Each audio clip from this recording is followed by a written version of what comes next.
हाय बच्चों, जैसा कि आप जानते हैं कि 2022 और 23 का तैयारी अब से शुरू हो जाने वाला है। इसलिए अब जो भी 9th क्लास के बच्चे 10th में गए हैं अभी अभी से तैयारी कर लीजिए, क्योंकि वो एक ईयर का जो टाइम आप समझते हैं वो एक ईयर जाते टाइम नहीं लगता है। तो चलिए आज से हम स्टार्ट करते हैं real number class 10th chapter 1 का इंट्रोडक्शन वीडियो प्लस 1.1 चैप्टर का सॉल्यूशन बाय विकास सर से। तो चलिए देखते हैं रियल नंबर में क्या क्या है। रियल नंबर का मतलब है वास्तविक संख्या, वैसा संख्या जिसको हम पढ़ते हैं, लिखते हैं, किसी को बोलते हैं। अच्छा, अब उसका इंट्रोडक्शन में हम ये जानने जा रहे हैं कि रियल नंबर किसको बोलते हैं। इसमें तो नंबर जितना होता है, जितने प्रकार की नंबर थी सब हमको यहाँ पे पढ़ना पड़ेगा। अभी ये सब जनरली आप लोग जानते होंगे, लेकिन फिर भी हम इंट्रोडक्शन में बता देते हैं ताकि आपको कोई प्रॉब्लम या परेशानी का सामना नहीं करना पड़े। तो चलिए, पहला होता है रियल नंबर, दूसरा होता है rational number, irrational number, whole number, natural number, integers, prime number, coprime number, composite number, even number, odd number. अगर आप इतना कवर कर लिए तो हम आपको भरोसा करवाते हैं कि आपको कोई परेशानी की सामना नहीं करना पड़ेगा। तो चलिए स्टार्ट करते हैं। अब रियल नंबर का अभी हमने बताया था कि वास्तविक संख्या जिसको हम कल्पना नहीं करते हैं, देखते हैं, लिखते हैं। चलिए, रियल नंबर क्या होता है? All number are exist real number. अभी जितने प्रकार की नंबर है दुनिया में अवेलेबल वो सब रियल नंबर है। जिसमें दुनिया में जितना नंबर है सब रियल नंबर है। चलिए अब रियल नंबर का कुछ एग्जाम्पल ले लेते हैं। जैसे आपको मिलेगा √3, 2, -2, डेसिमल में उसी के अंदर आता है 7 भी हो जाएगा, फ्रैक्शन भी हो जाएगा, पाई भी हो जाएगा, फिर फ्रैक्शन, √2, √3, 1, ये सब जितना नंबर है कोई ऐसा नहीं नंबर है जो कि रियल नंबर से बाहर है। आप ऐसा नंबर हमको कमेंट बॉक्स में बताइएगा कि जो रियल नंबर नहीं है। चलिए अब चलते हैं, रियल नंबर हमने देख लिया। अब रियल नंबर का दूसरा पार्ट। अच्छा, रियल नंबर का मतलब है कि आप बोलोगे भैया रियल नंबर तो हमने यहाँ पे देखा है, तो कॉम्प्लेक्स नंबर क्या होता है? कॉम्प्लेक्स नंबर जो होता है, कॉम्प्लेक्स नंबर वो हम इमेजिंग करते हैं और उसको a+ib के फॉर्म में लिखते हैं, जो क्लास 11th में आपको पढ़ना है। ठीक है, क्लास 11th में पढ़ना है, 12th में पढ़ना है। अभी हम यहाँ पे रियल नंबर की बात करेंगे। चलिए, रियल नंबर हो गया। अब अगला आते हैं रेशनल नंबर हम किसको बोलते हैं? रेशनल नंबर का मतलब है ये सबसे ज़्यादा यूज हो रहा है क्लास 10th में, इसलिए इसको गांठ बांध के समझ लीजिए कि rational number can be expressed p/q where q not equal to 0 and p are any integer is called rational number. Rational number वैसा नंबर होता है जिसको हम p/q के रूप में लिखते हैं। अब p/q क्या है? p/q का मतलब है कि a हो गया है नोमिनेटर और ये हो गया है डिनोमिनेटर, यानी कि डिनोमिनेटर और नोमिनेटर के फॉर्म में होगा। अब देखिए 2/3, 7/6, 3/2, डेसिमल भी रेशनल नंबर के आता है अंदर। बोलिएगा कैसे? तो हम देखिए आपको देने जा रहे हैं एग्जाम्पल कि अगर आपके पास कोई डेसिमल है तो डेसिमल को आप फ्रैक्शन में चेंज कीजिएगा, तो p/q के रूप में ही आ जाएगा। अगला आता है इंटीजर। अच्छा, इंटीजर क्या है? All negative number and positive number including 0 is called integer as all number line. अच्छा, नंबर लाइन की बात आई है तो हम अभी आपको नंबर लाइन समझा देते हैं। नंबर लाइन क्या होता है? देखिए यहाँ पे नंबर लाइन से आपको पता चलेगा। नंबर लाइन का मतलब होता है कि एक नंबर है जो लाइन पर रिप्रेजेंट किया हुआ है, तो यहाँ होता है 0 और इसका राइट साइड में होता है पॉजिटिव। ये हमेशा याद रखिएगा। राइट साइड ये हो गया 1, A2, A3 on so on infinity तक, -1, -2 और -3 ऑन सो ऑन इन्फिनिटी तक। अच्छा, यहाँ पे ये हो गया है हमारा लेफ्ट साइड। ये कौन सा साइड हो गया? लेफ्ट साइड, इसको बोलते हैं लेफ्ट साइड। तो जो राइट साइड में है उसको बोलते हैं पॉजिटिव इंटीजर, और जो लेफ्ट साइड में है उसको बोलते हैं निगेटिव इंटीजर, इसको बोलते हैं निगेटिव इंटीजर, और इसको बोलते हैं पॉजिटिव इंटीजर, पॉजिटिव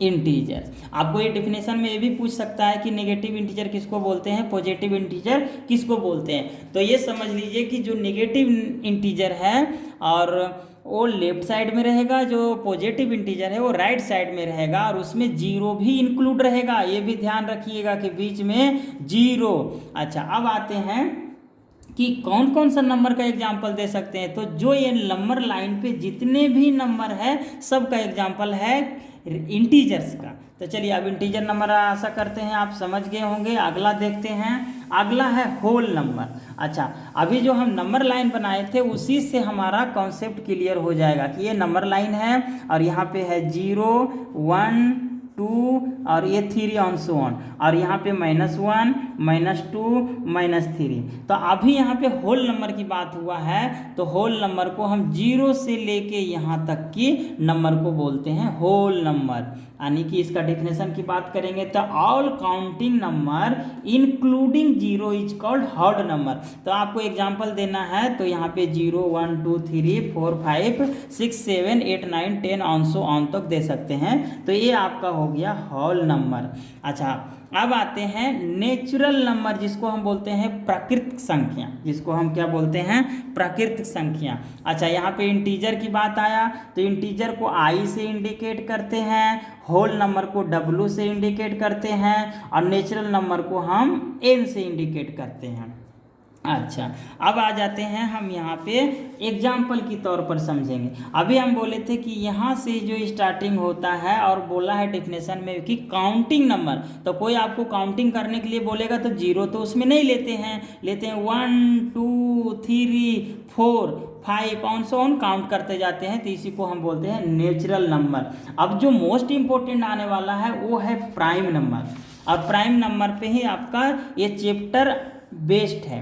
तो प्राइम नंबर किसको बोलते हैं, ये prime number is a whole number, ये prime number is a whole number, ये prime number is a whole number greater than 1 those only factor are 1 and itself. यानी कि वैसा नंबर जो 1 से डिवाइड हो या मल्टीप्लाई हो और इट सेल्फ से, फैक्टर मतलब होता है कि जैसे 6 है यहाँ पे, तो 6 का फैक्टर निकालना है तो 2 इंटू 3 हम लिखेंगे, 2 इंटू हम 3 लिखेंगे। और अगला हम देखते हैं कि इसका कौन कौन सा प्राइम नंबर हो सकता है। तो प्राइम नंबर वही हो सकता है जो 1 से डिवाइड हो और अपने आप से डिवाइड हो। तो यहाँ पे हो गया है 2, 3, 5, 7, 11, 13 ऑन सो ऑन बढ़ते जाएगा। तो यहाँ पे देख रहे हैं कि ये आपका हो गया प्राइम नंबर। अगला आता है को प्राइम नंबर। अगला क्या है, को prime number. Coprime number क्या होता है, तो को प्राइम नंबर किसको बोलते हैं, आप डिफिनेशन देख लीजिए। Coprime are a set of a number where the common factor among them 1। ये कह रहा है कि वैसा नंबर जिसका कॉमन फैक्टर, या तो कॉमन फैक्टर को हम बोलते हैं HCF, और HCF उसका कितना होना चाहिए, 1 होना चाहिए। तो HCF का मतलब है कि उस दोनों में जो कॉमन होगा वो एक ही होना चाहिए। तो यहाँ पे पेयर की बात बोला है, 3 और 5, 7 और 11। अब इसका HCF जब निकालिएगा तो 1 आएगा, क्योंकि यहाँ पे 1 इंटू 3 हो गया, और इस नंबर की बात करें तो यहाँ पे 1 इंटू 5 होगा। तो जो दोनों में कॉमन होता है वही आपका बन जाता है HCF। अभी 3 और 5 तो कॉमन नहीं है, तो इसलिए इसको बोला गया है कि HCF को ही हम को प्राइम नंबर के नाम से जाने जाते हैं। अब अगला चलते हैं इवेन नंबर। अगला क्या है, इवेन नंबर। जैसा कि आपको इंट्रोडक्शन में हम दिखाए थे 10 प्रकार की नंबर, इवेन नंबर और ऑड नंबर। तो even number are those number that can divide by 2, यानी कि दैट कैन डिवाइड बाई 2। तो देखिए 2, 4, 6, 8, 10 ये सब 2 से डिविजिबल है। ओड नंबर क्या होता है, odd number are those number that are not या that cannot divide by completely divide by 2, यानी कि 3, 5, 7, 9 ये जो सब जितनी नंबर है वो 2 से डिवाइड नहीं होता है। अब चलते हैं आपका चैप्टर की ओर। चैप्टर कहाँ से स्टार्ट करता है? तो चैप्टर जब पढ़िएगा एनसीईआरटी का तो उसमें एक कहानी है। कहानी कह रहा है कि एक अंडे का दुकानदार था और उस दुकानदार के पास गांव का जो एक बेकामी आदमी होता है जिसके नो वर्क रहता है, वो तो ऐसे टहलते रहता है। उसने उस दुकानदार के पास गया, बोला भाई अंडे खिलाओ। वो दुकानदार बोला भाई पैसे लाओ। तो वो दुकानदार बोला पैसे लाओ, तो बोला कि मेरे पास तो अभी पैसा नहीं है। तो बोला मैं उधारी तो नहीं देता हूँ। तो उसने क्या बोला कि नहीं दोगे तो मैं तुमको अंडा छीन लूंगा। तो अंडा छीना, झपटी में दुकानदार का अंडा गया टूट। अब टूट गया तो वो बोला कि मेरा अंडा जो टूटा है उसका आप रेट पे करो। तो वो बोला कि नहीं मैं पे नहीं करूंगा। तब क्या हुआ, तब गया गांव के सरपंच के पास, और सरपंच के पास दोनों गया तो बोला भाई क्या हो गया तुम दोनों को, लड़ाई क्यों कर रहे हो? तो बोला साहब इसने मेरा अंडा तोड़ दिया। तो बोला कितने अंडे थे? तो वो बोला मेरे पास इतने अंडे थे कि अगर हम 2 का पेयर लगाते हैं तो मेरे पास 0 अंडा बचता है, अगर 3 का पेयर लगाते हैं तो हमारे पास 2 अंडा बचता है, सॉरी 1 अंडा बचता है। वहाँ पे जब 2 का पेयर लगाते हैं तो हम मेरे पास 1 अंडा बचता है, अगर 3 का पेयर लगाते हैं तो हमारे पास 2 अंडा बचता है, 4 का पेयर लगाते हैं तो 3 अंडा बचता है, 5 का पेयर लगाते हैं तो हमारे पास 4 बचता है, और 6 का पेयर लगाते हैं तो हमारे पास 6 का पेयर लगाते हैं तो 5 बचता है। अगर हम 7 का पेयर लगा देते हैं तो हमारे पास कोई अंडा नहीं बचता है। और दूसरी जानकारी ये भी दिया कि मेरे पास 150 अंडा से ज़्यादा नहीं था, यानी कि उसके पास एक जो था टोटल एक कितना था, वो था 150। तब देखिए यहीं से स्टार्ट होता है आपका Euclid lemma, Euclid division lemma. और इसी प्रोसेस को एक सटीक तरीका से जो लिखा है उसी का बन गया है यूक्लिड डिवीजन लेमा। और वो कैसे लिखा है? वो लिखा है A = BQ + R, फिर R जो होना चाहिए वो R जो उसका होना चाहिए वो कितना होना चाहिए, रिमाइंडर जिसको बोलते हैं, रिमाइंडर जो होना चाहिए डिवीजन 0, रिमाइंडर जो होना चाहिए वो 0 से बड़ा और बराबर होना चाहिए। रिमाइंडर जो होना चाहिए 0 से बड़ा और बराबर होना चाहिए। अब चलते हैं देखते हैं इसको हम, अगर इसी चीज़ को एक प्रोसेस में लिखें, यानी कि यहाँ पे देख रहे हैं कि पेयर जो है एक एक का लगाया तो टोटल अंडा इतना हो गया। तो इसको कैसे लिखा है? इसको लिखा है कि 2p + 1 रिमाइंडर, ये सारा जितना है रिमाइंडर है, 3p + 2 4p + 3, यही जो यहाँ पे जो 1 था, 2 था, 3 था, 4 था, 5 था और यहाँ पे कुछ नहीं था, तो वही उसी को हम अरेंज करके यहाँ पे लिख दिए हैं। अच्छा, तो 2p + 1 3p + 2 4p + 3 5p + 4 6p + 5 7p + 0, और इतना ऐसा कौन सा नंबर है जो हम इस तरीके से लिखें तो वो डिविजिबल होगा, यानी कि उसका रिमाइंडर 0 होगा। तो वो नंबर है आपका 119 यानी 119। अब देखिए इसी से स्टार्ट होता है यूक्लिड डिवीजन लेमा। तो चलिए अब यूक्लिड डिवीजन लेमा की ओर चलते हैं। तो देखिए यहाँ से अब हम क्या करते हैं, एक एग्जाम्पल लेते हैं। एग्जाम्पल क्या है? एग्जाम्पल हम लेते हैं 10। चलिए अब एग्जाम्पल हम बोर्ड पे समझते हैं। एग्जाम्पल है आपका 10, या कोई भी नंबर ले सकते हैं, 10 लिए। तो 10 को अगर हम 3 से डिवाइड किए तो 3 3 = 9 और रिमाइंडर हमारा बच गया है 1। तो इसको क्या बोलते हैं? रिमाइंडर। रिमाइंडर अगर हिंदी की बात करें तो इसका मतलब होता है शेष। अच्छा, ये जो हो गया आपका, ये हो गया हमारा क्वोशिएंट। क्वोशिएंट ये हमारा हो गया क्वोशिएंट। अच्छा, अब चलते हैं, इसको हम क्या बोलते हैं? ये 10 ये हो गया डिविडेंड। डिविडेंड और ये हमारा हो गया डिवाइजर। डिवाइजर तब यहाँ पे हम बचपन में भी पढ़े हैं, ऐसा हम जब ऐसा नहीं है कि आज हम 10th क्लास में पढ़ रहे हैं। तो इसको हम अगर हमको ये सारा चीज़ डिवाइड करने के बाद हमको 10 फाइंड करना है तो एक फार्मूला हमारे गुरुजी बताए थे। वो बोले थे कि अगर तुम्हारा ये सही होगा प्रोसेस, तब देखियो यहाँ पे आ जाएगा डिविडेंड। यहाँ पे क्या आ जाएगा, डिविडेंड, यहाँ पे आ जाएगा dividend. Dividend equal to quotient into divisor, quotient into divisor, या तो आप पहले क्या लिखोगे, क्विसेंट इंटू डिवाइजर। तो यहाँ पे हम लिख देते हैं divisor, divisor into quotient plus remainder. और ये आपका चेक करने का फॉर्मूला होता है, और यहीं से स्टार्ट हुआ है, क्या बोलते हैं, यहाँ से स्टार्ट हुआ है, तो इसको हम बोलते हैं यूक्लिड, यूक्लिड डिवीजन लेमा। ये नया बात नहीं है। अब देखिए यूक्लिड डिवीजन लेमा है, तो अब यहीं से स्टार्ट होती है तुम्हारा चैप्टर का कहानी। अब कहानी में थ्योरम देखिएगा, तो थ्योरम 1.1 में लिखा हुआ है कि आप यूक्लिड डिवीजन लेमा के बारे में प्रूव कीजिए, बताइए। अब यहाँ पे हम ये सब क्यों पढ़ रहे हैं, तो मेन मोटो जो है ना हमारा, वो है HCF फाइंड करना।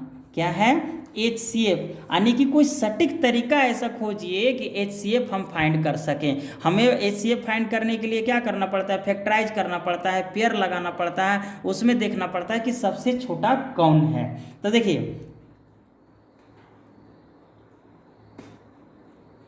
यहाँ से हम स्टार्ट करते हैं। अब यहाँ से स्टार्ट करने के बाद अब आते हैं आपका यूज क्या है भाई, तो यूज में हो जाएगा वही फार्मूला PQ प्लस R, ये फार्मूला का यूज करेंगे और हम फाइंड करेंगे यूक्लिड डिवीजन लेमा।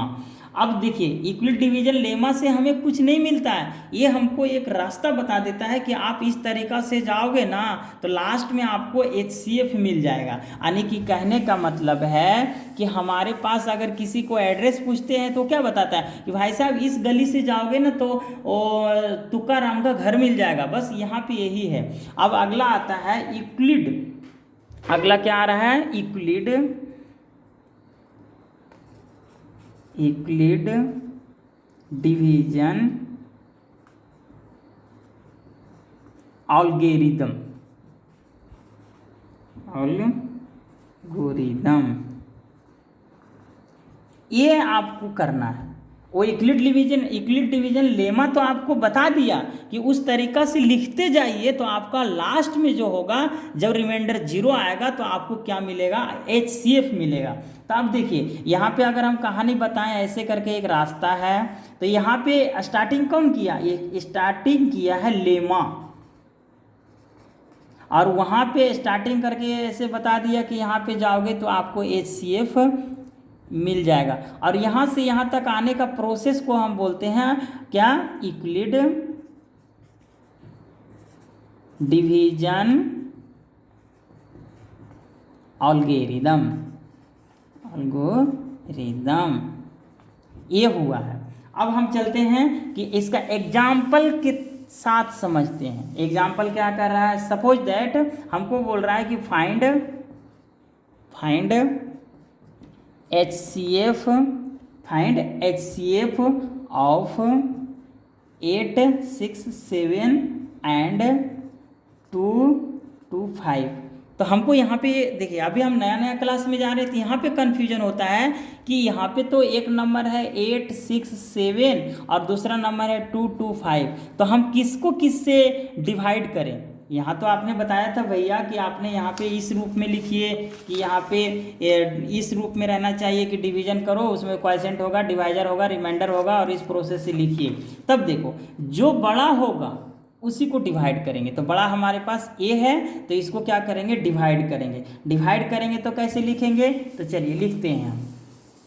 क्वेश्चन था हमारे पास 2, 2, 5, तो 5 को डिवाइड करेंगे और डिवाइड करने वाला कितना था 8, 6, 7, ये था हमारे पास। तो अब तो डिवीजन तो आप जानते हैं ना, डिवीजन में तो कोई प्रॉब्लम नहीं है, डिवीजन में कोई प्रॉब्लम नहीं है। तो इसको हम अगर यहाँ पे मल्टीप्लाई करेंगे तो ये 2 टाइम में होगा, और 2 टाइम में जब होगा तो 2 टाइम में हम कितना लिखेंगे, 5 2 जा 2 टाइम में नहीं कम जाएगा, 3 टाइम में लगाइए आप।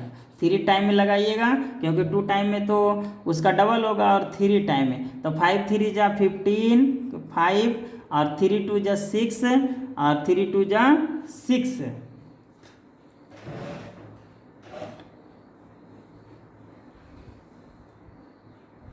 चलिए वहाँ पे मिस्टेक से लिखा गया था 2, लेकिन यहाँ पे क्या था 2 2 5।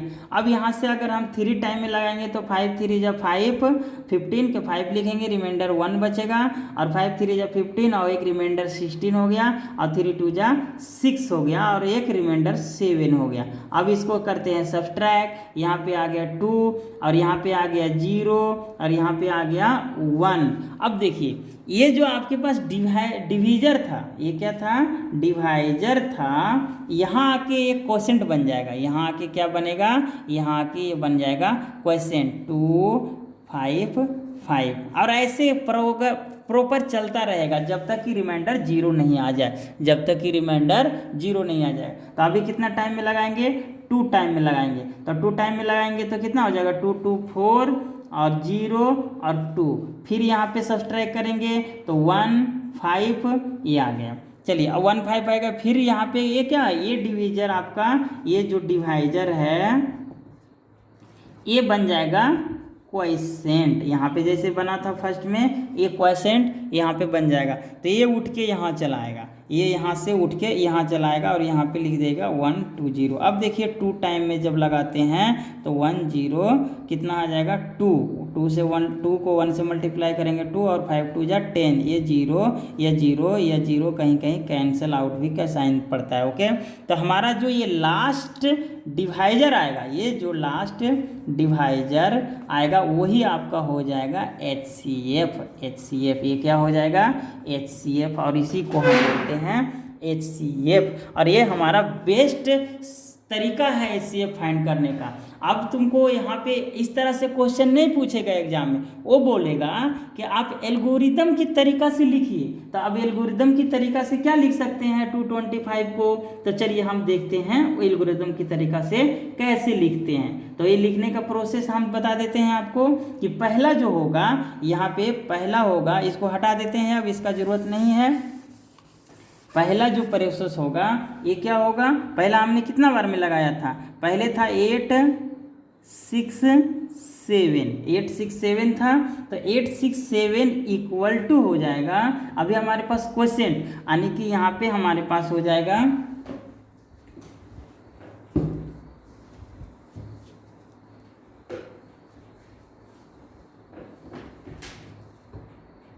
चलिए अब देखते हैं, यहाँ से हमने लिखा था कि dividend equal to quotient into divisor plus remainder, और इसी को हम बोलते थे यूक्लिड, क्या बोलते थे, Euclid division lemma, Euclid division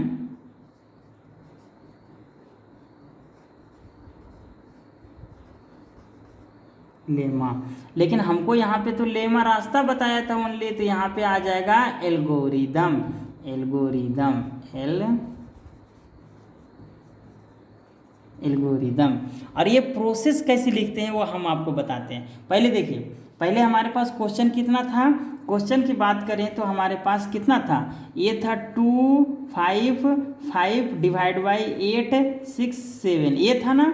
तो इसको इसके बराबर देखिए, ये डिवाइडेंड यहाँ पे है तो डिवाइडेंड के जगह पे डिवाइडेंड लिखें, और उसके बाद क्या है, क्वोशेंट है, उसके बाद हमारे पास क्या है, क्वोशेंट है, तो क्वोशेंट को हम यहाँ पे लिखें और डिवाइजर को हम यहाँ पे लिखें और रिमाइंडर को हम यहाँ पे लिखें। बस इसी तरह से आपको करते जाना है। फिर इसके बाद अगला टर्म क्या होगा, ये जो डिवाइजर है यहाँ आके क्या बन जाएगा, डिविडेंड बन जाएगा, और डिविडेंड बनने के बाद फिर इसी तरह से यहाँ पे क्वोशेंट को लिखेंगे, और यहाँ पे ये जो हो गया आपका, ये आपका क्वोशेंट के जगह फिर जो क्वोशेंट होगा और वो डिविडेंड इधर चला आएगा, तो फिर ये उठ के यहाँ पे चलाएगा और फिर ये उठ के यहाँ पे चलाएगा, लेकिन यहाँ पे नेक्स्ट टर्म में 0 आ गया, और 0 आने पर 0 से जो पहले आता है उसको बोलते हैं, यानी कि कहने का मतलब है लास्ट टर्म जो होता है वो आपका हो जाता है HCF। अब देखिए HCF किसका है, तो ये दोनों नंबर का HCF इतना है। चलिए अगला टर्म में हम समझाते हैं। ये क्वेश्चन फर्स्ट था,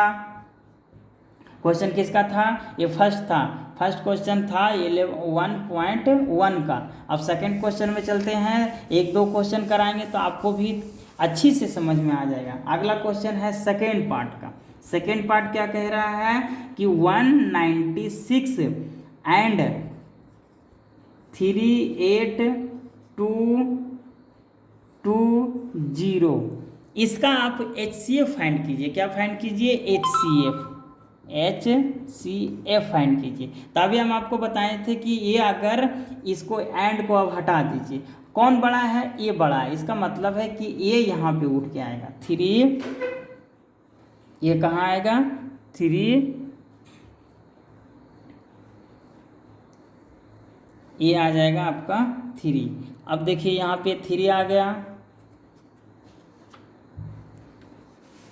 ये 38220 और इसको डिवाइड कौन करेगा 196। अब देखिए जिस तरह से सिंपल डिवीजन करते हैं उसी तरह से आप करते जाइए, आपको रिजल्ट मिल जाएगा। अब पहला इसको हम कितना टाइम में लगा सकते हैं, तो देखिए 1 टाइम में लगाएंगे, 1 टाइम में लगाएंगे तो कितना आएगा 196। अगर ज़्यादा डिजिट आए तो आपको डिवीजन करने में उतना आइडिया तो नहीं होगा कि कितना टाइम में वो परफेक्ट उसके नीचे आएगा, तो आप 1 टाइम में लगाइए। और 1 टाइम में लगाइएगा कितना आएगा, ये कैरी करेगा 12, 12 में 6 गया 6, और यहाँ पे 7, 7 भी, ये भी छोटा हो गया तो ये कैरी करेगा, तो 17, 17 में से 9 जाएगा तो 8, और यहाँ पे बच जाएगा 2, कितना बच जाएगा 2 बच जाएगा। फिर से एक बार चेक कर लेते हैं, 12, 12 में 6 गया 6, यहाँ पे 7, 17, 17 में 9 गया 8, और यहाँ पे बच गया था हमारे पास 2 बच गया था, तो 2 में से 1 गया तो यहाँ पे आ गया 1। अब देखिए अब यहाँ से ये छोटा हो गया तो फिर क्या करेंगे, ये डिजिट जो है नीचे शिफ्ट हो जाएगा डिवीजन की तरह, और डिवीजन की तरह फिर इसको हम कितना टाइम में लगाएंगे। अब अभी देखिए अगर हम ये 200 के करीब है तो 9 टाइम में लगाते हैं तो 9 हो गया। अब 9 6 जा 54, यानी कि यहाँ पे आ गया 4, मेरे पास कैरी है 5, और यहाँ पे 9 9 जा 81, 81 और 5 86, और 9 1 जा 9, और 9 और 86 8 70, ये हो गया। अब इसको हम करेंगे सब्सट्रैक्ट में करेंगे तो 12, 12 में से 4 गया 8, यहाँ पे 5 आ गया, कैरी किया 15, 15 में 6 जाएगा 9, यहाँ पे 7, यानी कि ये 0, कैंसिल आउट। अब हमारे पास ए उठ के यहाँ पे चलाएगा, ये आ गया 0। तब फिर क्या करेंगे, अब कितना टाइम में लगाएं, तो अब देखते हैं हमारे पास यहाँ पे 200 है और यहाँ पे 9 है, तो यानी कि 200 करीब है तो कितना टाइम में लगेगा, 2 टाइम में 5 टाइम में लगाते हैं। कितना टाइम में लगाते हैं, क्योंकि 5 2 10 होता है, 9 के करीब है तो यहाँ पे 5 के करीब लगाते हैं। तो 5 के करीब लगाए हैं तो क्या हो जाएगा 6 5 जा 30, और 9 5 जा 45, और 3 48, और 5 1 जा 5, और 3 5 और 4 9 हो जाएगा, यानी कि ये कैंसिल आउट हो गया हमारे पास। यहाँ पे रिमाइंडर कुछ नहीं बचा, यानी कि 0 8 के 0 और 0। आप चाहें तो यहाँ पे कैंसिल आउट का भी साइन दे सकते हैं। तो अब हमारा HCF क्या होगा, तब HCF तो हमको मिल गया कि HCF जो होगा 195 होगा। अच्छा 195 अगर HCF होगा, नहीं सॉरी 196 होगा HCF क्या होगा 196 होगा, क्योंकि 196 अभी कैंसिल आउट नहीं हो रहा है, अभी एक बार में वो कैंसिल आउट होगा, उसके बाद हमारे पास 0 आएगा।